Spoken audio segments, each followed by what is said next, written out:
Welcome back. How about we read a Winnie the Pooh story together? I like Winnie the Pooh. Let's see what he's up to today. How to catch a heffalump.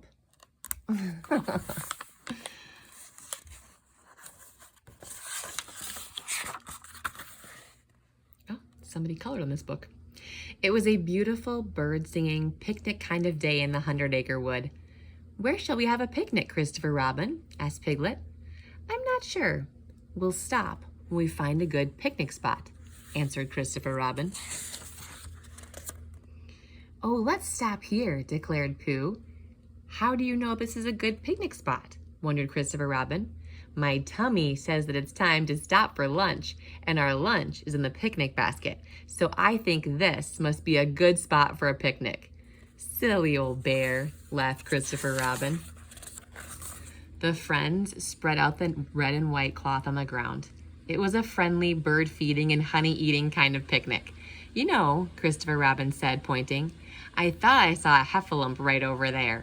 A heffalump, said Piglet. Where? Piglet was not quite sure what a heffalump was, but Piglet thought it sounded like a very large animal. It's not there now, said Christopher Robin. I thought I saw one yesterday. I wish I had caught it. Then I could have shown it to you. That would have been nice, Pooh said. When they had finished their lunch, Christopher Robin had to go home. Christopher Robin waved. Goodbye, Pooh. Goodbye, Piglet. Goodbye, called Pooh and Piglet as they waved back. The two friends packed up their picnic things. That was fun, wasn't it, Pooh? Asked Piglet. It was very nice of Christopher Robin to bring the picnic, Pooh agreed. Perhaps we could do something nice to thank them, Pooh said. What a good idea, Pooh. What should we do? Wondered Piglet. Pooh thought for a moment. I know. We shall catch a heffalump for Christopher Robin, Pooh shouted happily. A heffalump? Piglet asked nervously. Isn't that awfully dangerous, Pooh? Perhaps, Pooh replied. Heffalumps are clever animals, I think. We need a clever plan. So the two friends sat down to think of a clever plan. Think, think, think, said Pooh, tapping his head. Could we set some sort of trap? Wondered Piglet. That seemed like a very clever plan to Pooh, but what sort of trap? He stood up and began to draw on the dirt. We could dig a deep hole, Pooh said, and the heffalump would fall into the hole. Where would we dig the hole? Piglet asked. Exactly where the heffalump would fall into it, Pooh answered. He drew a picture of a hole under a tree. Won't the heffalump see the hole? Asked Piglet. They are very clever animals. At least, I think they're clever. No, answered Pooh. The heffalump will be looking up, so he won't see himself fall down. Piglet smiled. Yes, he said. That is a very good plan. Heffalumps are always looking up. Piglet did not really know if heffalumps always looked up or not, but he thought they did. One problem still remained. How would they lure the heffalump to the hole? I know, said Piglet excitedly. Heffalumps are very large, so they must eat a lot of food. Piglet drew a heffalump in the dirt to show Pooh how big it was, or at least how big he thought it was. Maybe it would come to the hole if there was food, said Piglet. But what food do heffalumps like, Pooh? Piglet turned around to find that Pooh had fallen asleep. All this heffalump talk had tired out the bear's little brain. Pooh, said Piglet. Yes, said Pooh sleepily. Or I guess he wouldn't say it like that. He'd be like, yes, said Pooh sleepily. What do you think a heffalump likes to eat? Piglet asked. Pooh thought of the only food he ever thought of. Honey, he replied. Yes, said Piglet excitedly. That is a good idea. Heffalumps like honey. At least, he thought they did. Hooray, Piglet cried. We have a clever plan. So they decided that Pooh would go home to get a pot of honey. Meanwhile, Piglet would get a shovel to dig the hole. When Pooh got home, he opened his cupboard. This pot is far too heavy to carry, he said. So Pooh decided to remove some of the honey. And since he did not have anywhere to put the honey, he put it in his mouth. The honey pot was still heavy, so as he walked along, Pooh ate some more. Then he ate some more again, and again, and again. As Pooh walked to meet Piglet, the pot felt much lighter, but for some reason, his stomach felt heavier. When Pooh arrived, Piglet had nearly finished digging the hole. Did you bring the honey? Piglet asked. Yes, answered Pooh. Pooh handed the honey pot to Piglet, and together they placed it in the hole. The trap was all set. It was getting late. Pooh and Piglet decided to meet at their trap in the morning. Then they would see if they had caught a heffalump. "Good night, Pooh," said Piglet.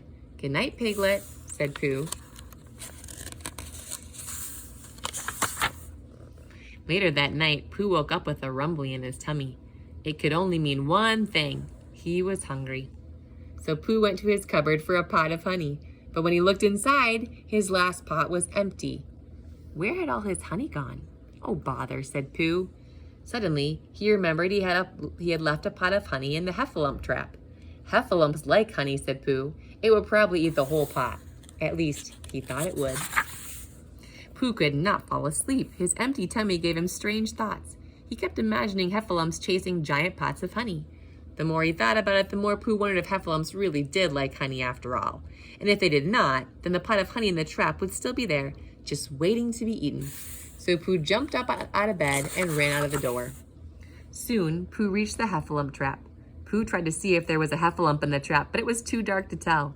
So he moved closer to the hole. But he still couldn't see, so he moved even closer and closer until, whoops, he fell into the hole. Pooh looked into the honey pot and decided that heffalumps did like honey because there was only a little left in the pot. Who else could have eaten it?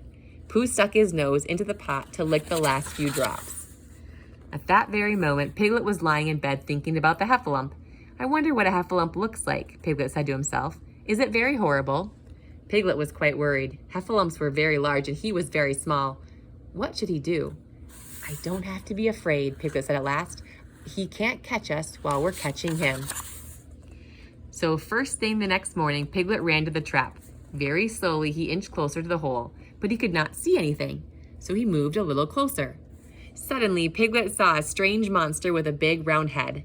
Piglet had never seen anything like this before. He was terribly excited. "We've caught a heffalump," he cried. "Christopher Robin will be so happy." Piglet ran to Christopher Robin's house. Piglet was so excited that he didn't even stop to say hello. He just ran straight in. "What is it, Piglet?" Christopher Robin asked. He had never seen Piglet so excited. "We've caught a heffalump," Piglet shouted. "You have?" asked Christopher Robin. "Yes," Piglet cried. "It has a big, strange head the size of a honey pot." "Show me," urged Christopher Robin. So Piglet took him to the trap. Christopher Robin walked right up to the edge of the trap and looked in. Piglet stayed safely behind him. "Oh dear," cried Piglet. "Can you see it? Can you?" "Yes, I can," Piglet said. Christopher Robin. "Is it horrible?" Piglet asked excitedly. Christopher Robin smiled and began to laugh, and he laughed and laughed. Suddenly, a loud noise came from the hole. Crack! Piglet looked down, and what did he see? Pooh! Piglet thought it was a heffalump, but it was really Pooh with a honey pot stuck on his head. Later that day, Christopher Robin, Pooh, and Piglet had another picnic in the woods. It was a beautiful day with the sun shining down on the three friends. "We never did see a heffalump," said Piglet. "That's okay," said Christopher Robin. "Heffalumps are shy anyway." "Yes," agreed Pooh. "Besides, I have no honey for it, and heffalumps love honey. At least, I think they do." Christopher Robin laughed. "Silly old bear. I love you both so much." Okay, the phrase they use in this one a lot is they would decide that heffalumps like something, and then they would say, "At least I think they do." They didn't even know. So before you make your mind up, make sure you learn the facts. All right, can you put your hand over your heart and say, "Before I make my mind up, I need to learn the facts." Because they didn't even know. They were making decisions about what heffalumps were like without even knowing them, which is pretty silly. We got to make sure what we believe is based on truth. And truth will have facts behind it. Thanks so much for joining me here today. It was very enjoyable reading this Winnie the Pooh story with you. And I will see you back here tomorrow.